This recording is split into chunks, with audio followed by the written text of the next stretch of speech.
Times have been rough for the Calls to Duty. The venerable gun series took its boots off the ground and soared dreamily into the sky, where none of us could follow. But now there's going to be another World War II Call of Duty game, because the time is right, and the game has one simple, understandable thing to communicate. I'm good again, and you'll like me. Yes, Call of Duty is asking us to the homecoming dance, and it brought a bouquet of those flowers it knew we liked, and all of the flowers are bullets, and we're throwing the bouquet at Hitler. Today on SEO Play, Call of Duty World War II. Call of Duty World War II. Is it good? With Call of Duty games, we shouldn't be asking, is it good? But will it make America feel good? Early Call of Duty games knew their target, our hearts. Back in the early 2000s, the Call of Duty games were about World War II, because if you don't think about it too hard, winning World War II can make you feel good. Then the Call of Duty games were about terrorism, because nobody liked terrorists, and they made America very scared, and so it was good to shoot them in a video game. Then things got confusing.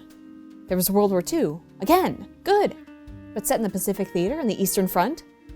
That's not the part of World War II we feel good about. And then there was Vietnam and the Cold War.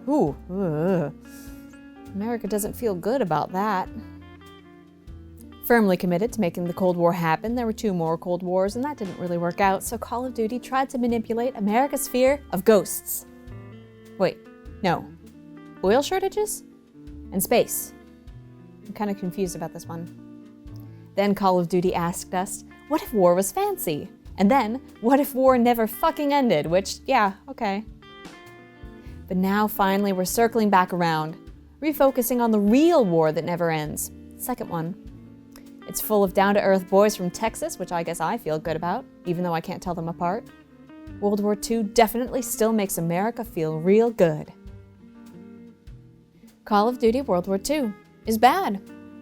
Hey now, I just addressed this.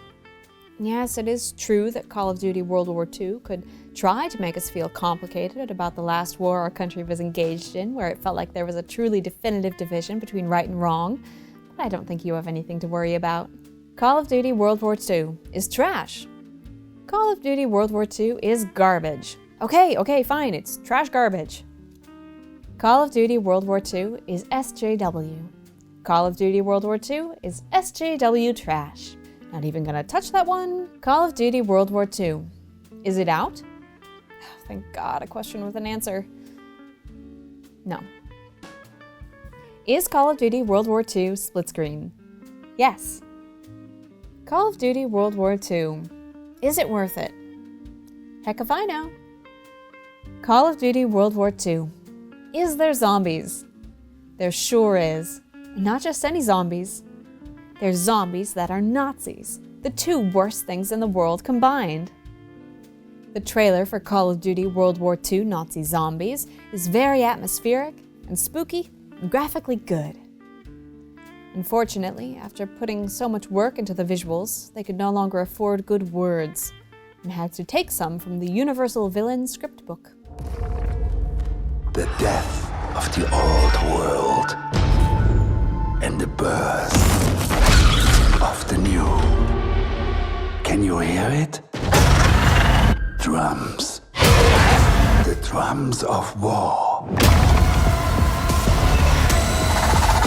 I have built more than just a new kind of soldier.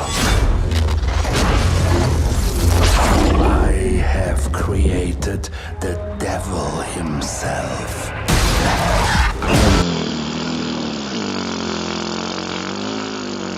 Well, that's all for this week. Join me next week when I talk about Star Wars Battlefront 2, a game that there's definitely a lot to say about. Till next time on SEO Play. Remember that time we shot 4 episodes all in a row and it took like 40 minutes and it was amazing? What happened to the good old days, right? We do have more plans. Just another example of the excellent planning that goes into this show. It's planting! The excellent planting. It's well planned. Yay! I need that fern.